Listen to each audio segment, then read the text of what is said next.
So Livingstone Morrison has had the top job at the Jamaica Stock Exchange for a couple of weeks now.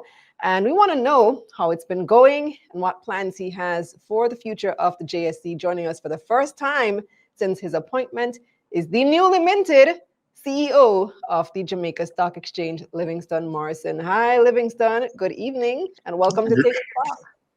Greetings, Kalila. Greetings to your listeners. It's a pleasure to be here with you. Great to have you. So I know you from the Bank of Jamaica, from being the deputy governor at the BOJ for some years, but some of our viewers may not know who you are, may not know anything about your background. Tell us a little bit about you. Yeah, up to recently, as a career central banker, I spent over 30 years at the Bank of Jamaica. During that period, I championed the payment system reform, guided the development of the strategy for modernizing the operations of the bank, and a number of other opportunities. The overall portfolio included finance, administration, and a range of other operational functions. I have also, and this is probably something that is not widely known, I've served more than 18 years as a director of the Jamaica Stock Exchange. And during that period, I headed the Regulatory and Market Oversight Committee and served on several other committees within the organization. I also served as deputy chairman of the Jamaica Stock Exchange, and up to my appointment, I chaired the boards of the JSE, Jamaica Central Securities Depository, and the trustee services. My passion is strategic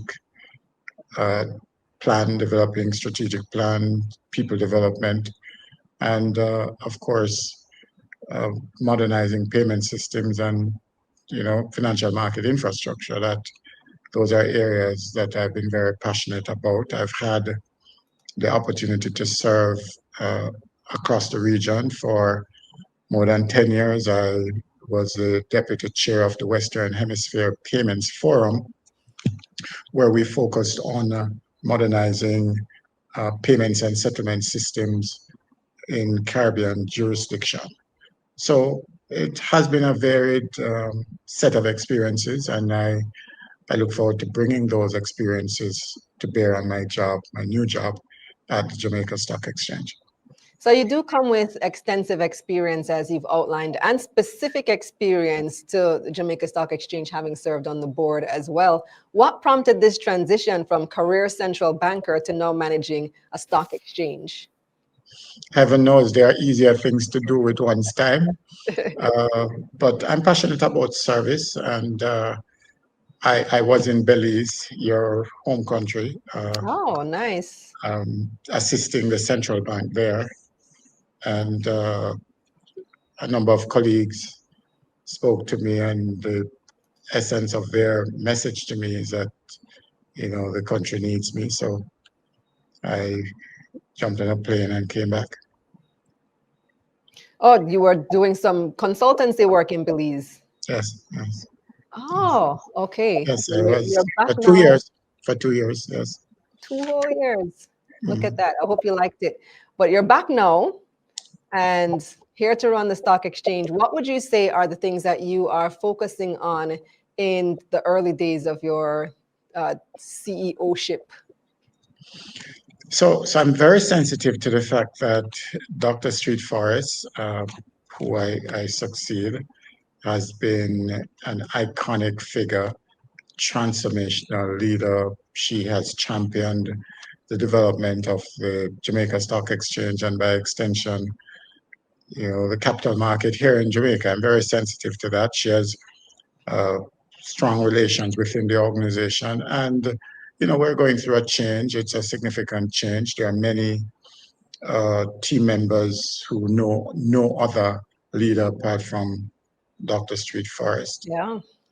I've been spending a lot of time with the team members, the leaders, and other staff members to just help them to understand that we're all pursuing the same objective, which is to advance the development of the Jamaica Stock Exchange and the capital market in general, and that the focus is on building on the legacy of Dr. Street Forest, while at the same time ensuring that we can continue uh, to identify those opportunities for further development and make sure that the market is ready, for action, irrespective of the environmental circumstances within which we find ourselves. So it has been a focused attention on conveying a message of continuity first and foremost, and building resilience as we go forward. Yeah, you're absolutely right. You have some big shoes to fill there with Dr. Street Forest occupying an iconic space in our minds, re-leadership of the stock exchange. But what would you say are some of the top challenges that the JSE faces as you take over? Yeah, there are a number of initiatives that we have on the table. So we have been guiding the development of the market uh, and preparing ourselves to ensure that investors, companies, whoever the stakeholders in the capital market uh, is at this point in time, have an opportunity to use our utility to mobilize capital and to build wealth. That's our focus. There are several opportunities that we have championed, and we need to ensure that the benefits of those initiatives materialize and bear fruit. So the major challenge is to focus on execution of some of the strategic initiatives that are on the table. Uh, there are immediate priorities relating to fostering, facilitating the trading of government securities, for example. We need to make sure that we execute in short order. And we have been strengthening improving, increasing the menu of opportunities that are available to investors. Short selling is one of those opportunities that we also need to focus on implementing in the short term. And there are several other issues which we'll get into later on. Yeah, I think the trading of government securities is a low-hanging fruit because even in the region, other stock exchanges that are less active than Jamaica's, that is one of the primary functions of those stock exchanges, facilitating trading of government securities. And then, like you mentioned, short selling has been on the table for at least 5 years now, probably about 6 years, at least since the first time I heard of it coming to the Jamaica Stock Exchange. But another major issue is investor confidence, particularly post the SSL scandal and everything that has happened since. We've seen a decline in the value of the Jamaica Stock Exchange post 2019 and then post SSL. How do you plan to rebuild investor confidence? So, thanks for that question, Khalida. Investor confidence is and bolstering investor confidence is a shared responsibility. We intend to focus on our contribution to that. Market integrity is what we must offer, continue to strengthen the mechanisms for promoting market integrity. Uh, the the rules of the Jamaica Stock Exchange are clear. We continue to look for opportunity to strengthen those, and compliance with those rules very, very important. And that's a context in which we must ensure that there is compliance with the filing requirements, for example, as a key contributor to ensuring that investor confidence is bolstered. We have to also continue to invest time in educating and building awareness about, various market developments and issues. We do have the capacity to engage different stakeholder groups, and we'll continue to do that in a purposeful way, uh, possibly using more uh, uh, media to ensure that we can get our message across. But we're very, very focused on playing our part as a stakeholder in this whole process of improving investor confidence over time. Yeah, absolutely. And I agree with you that compliance is a big one. But one of the issues, and we've talked about it repeatedly on the show, is this shortage of auditors and the fact that a lot of, especially the junior market companies, aren't able to have that sort of access or in a timely manner, especially, which has led to an abundance of late filings. How is it even possible for us to address that? Mm. So the the easy conclusion to come to is that we have a shortage of auditors, and that's the issue. And I have no doubt that at the very least that's part of the challenge that we need to navigate. But I think it's very, very important, Kalila, that we have a thorough understanding of what are the underlying issues before we try to identify and implement sustainable solutions. There are questions as to whether or not the market is growing and the number of listed companies have grown rapidly and outpaced the rate at which the accounting service profession can supply these needs. That's a question. So it's important that we engage the stakeholders to understand the issues and identify both the short, the medium, and the long-term uh, solutions. We intend to start with engagement of the audit profession through our meetings with the ICAJ, which we're attempting to organize now. We, we will be surveying our investor groups because at the end of the day, uh, the primary responsibility that we must discharge is to ensure market efficiency through timely dissemination of information about listed companies, all their happenings. That's the basis on which investors must make decisions on their portfolio management strategy. So we have to be sensitive to the fact that there is need for timely and accurate information, and we will need to engage the investors uh, to ensure that we understand things from their perspectives. We also need to engage our listed companies, and we will be doing that. The PSOJ governance group will be part of the discussion as well. I suspect that the many of strategies, as I said earlier, will cover some short-term uh, interventions. Clearly, the rules of the Jamaica Stock Exchange must be observed, and we probably need to be tougher with those companies that are in violation. We will have to do that. But at the end of the day, to get a sustainable solution, we need to understand what are the underlying issues, and then we'll treat with that. Is there a need for us to modify our rules? Is there a need for us to ensure uh, greater use of technology as part of Mhm. this process of collecting and sharing information, uh, quality information, accurate information with the investing public, Ah. recognizing that uh, they are uh, the ultimate players that we need to be supporting.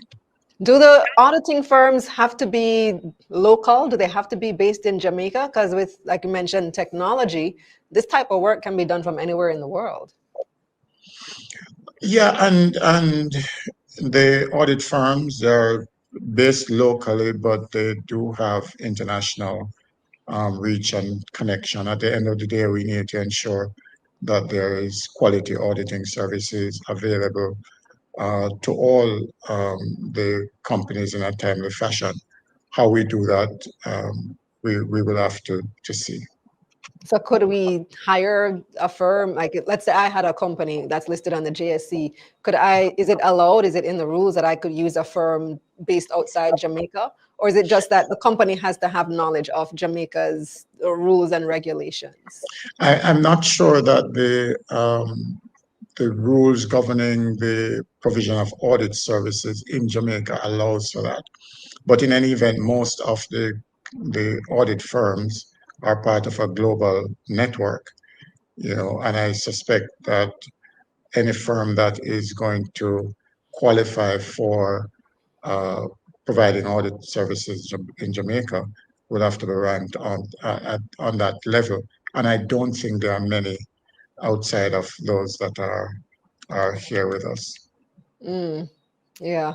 Now we got to talk about the micro stock exchange. There was a big fanfare about this when it was announced a few months ago, and we've been told that it is planned for, I guess, early to mid 2026. I think it was April 2026 that the minister had said, or Ministry Yeah. Powers had said. What's the progress there? Where are we now with the micro exchange? Yeah, I'm excited about that. It's one of my top priorities for obvious reasons. If the minister wants it to happen, it needs to happen, right? And we need to make sure that it happens in a way that will redound to its success in bringing opportunities for mobilizing capital to uh, uh, small and medium-sized entities. And we're mindful, clear that uh, last numbers I saw, between 85–90% of companies in Jamaica qualify as small and medium. So if we exclude those companies from the mechanism, access to the mechanism for mobilization of capital, then we're undermining our growth and development, economic growth opportunities. So I'm excited about contributing, and I will be leading the team as in seeking to develop not just a platform but an entire ecosystem that will make those opportunities available to the small and medium-sized entities. I'm excited about the team that has been lined up, covering the various stakeholder groups, and I'm looking forward to working with them. It's too early to speak about the specifics of the the the micro market. We have a number of design options that we'll think about. We have to make sure that we come up with a mechanism that works for the target audience, and that's going to be interesting. Of course, uh, we uh, don't have to recreate the wheel. We need to take guidance from some of the other countries that have gone before us and then customize and tailor to meet our own needs. There are two things that I brought to the table. One, we need to maximize the use of technology. In first of all, bringing the entities to market, uh, um, and also to support their compliance regime. So you can anticipate that when we launch early next year, we will be launching a platform that maximizes the use of technology to support listings and the compliance regime. Uh, so yes, exciting times. We fortunately did a lot of work which we can leverage. The junior market um, project is still relatively new, and a lot of us participated in those processes. So we'll be leveraging those experiences to advance this particular project. Are you aware if there is a micro exchange anywhere else in the world, or would we be a world leader in that regard? I think there are micro exchanges elsewhere. don't quote me on this, but I think I'm thinking of an African country, at least one that I recall having one. But we will be looking for guidance from other jurisdictions as well. Let me take some questions from the audience because there are quite a few here, starting with Learn, Grow, Invest. What will the JSE do to increase the number of active participants in the market? Well, we are set up for that. We have a business development unit that has the responsibility for engaging stakeholders, and they have been doing a great deal of work. We'll continue to do that. For market education and public awareness programs, we're building those. We have a couple of programs that will target students, including primary school students, as we think about a future in which a large proportion of our young entrepreneurs and investors actually see the stock market as an option and a primary vehicle for their, wealth creation objectives. So yes, a multifaceted approach, but that's what we're about. Next question comes from Doreen. When will we have assistance to trading NYSE and NASDAQ stocks through the JSE? And two, do you guys plan on upgrading your trading platform to be more efficient in getting updated info? We have upgraded our platform, and of course, we continue to look for opportunities to do better. We are in constant discussion with our partners in North America and elsewhere as we seek to make more opportunities available to our investing public. Scotty wants to know, does the JSE have AI in mind? Absolutely. Everybody should, and we definitely do. Next question comes from Learn, Grow, Invest again. When will we get access to more sophisticated trading tools built into JTrader Pro? Oh, great question. And this is a challenge, a delicate balancing act that we are constantly contemplating. So we have the opportunity to deploy a number of different tools. Earlier, Kalila, you reminded us that we've been looking at short selling for some time. And the functionality, the rules governing that, those are things that, we have done, and we have other functionalities that we have worked on.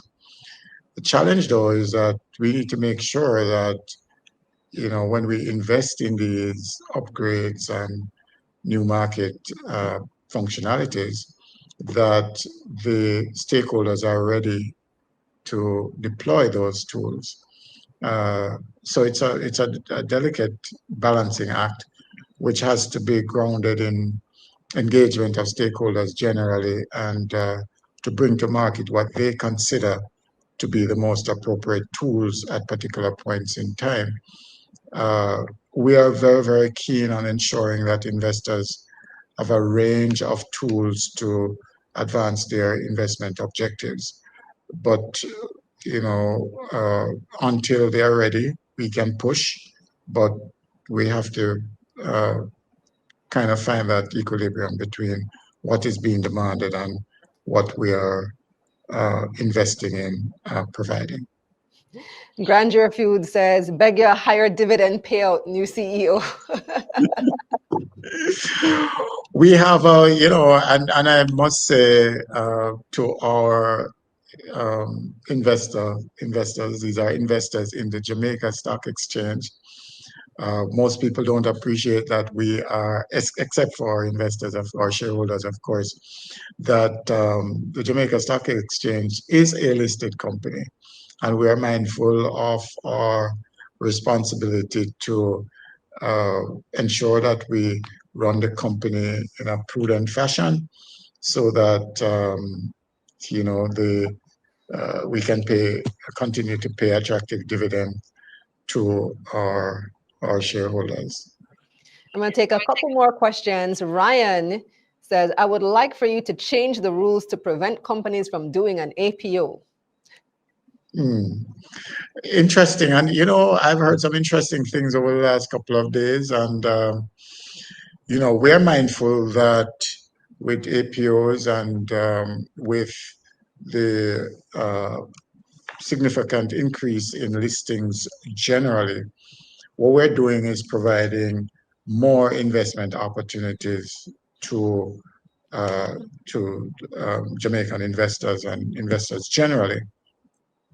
And with the wider choice, it changes the dynamics. It changes the liquidity profile, and traditional listings. And investors would have to be thinking about how they deploy their resources across a wider pool of investments. That changes the investment dynamics significantly. So I do understand the comment, but as a utility, we're going to be mobilizing capital where that is needed in a manner that protect the interest of investors generally. I suspect that we're in transition with a wider pool of investment opportunities that are available, but that's a good problem to have. Last question comes from Garvin. Is the JSE considering the implementation of standardized reporting forms similar to the 10K reports in the US? This would assist in electronic submissions, etc. Oh, absolutely. I so love the question because that is within our contemplation as we seek to address this challenge that we face pertaining to filings. Absolutely. Absolutely. Awesome. Well, thank you so much, Livingstone. But before you go, let me just ask you for your parting words. What would be your long-term vision for the Jamaica Stock Exchange? So I'm a little reluctant to venture down that road. The Jamaica Stock Exchange is an established organization, a mature organization. We have a strategic plan that has been developed through consultation with a wide group of stakeholders. And I don't want to convey the view that the mission, the vision of the Jamaica Stock Exchange changes with changes in CEO. Having said that, though, I do bring to the table, and I look forward to my own contribution to the annual strategic planning discussions. I choose to reframe the question, Kalila, to what is it that I would like to accomplish during my tenure as CEO. Obviously, continue to grow the revenue base and improve the profit performance of the Jamaica Stock Exchange is at the heart of what I'm responsible for delivering. But at another level, I would really love for a significant increase in the number of young entrepreneurs that are using the Jamaica Stock Exchange to raise capital to advance their dreams and business ideas, and also to invest in the stocks and shares that we provide. I think, especially young Jamaicans wanting to build a legacy for themselves and to grow wealth, to create and generate wealth. The Jamaica Stock Exchange is a vehicle that is always available. And throughout my tenure, I want to make sure that I champion that and find mechanisms and opportunities to encourage more young persons to see the investing in stocks and shares as a part of their engineering their financial future. All right. Thank you very much, Livingstone. Great to have you. And I wish you all the best in your tenure. Thank you. And I look forward to our continued engagement.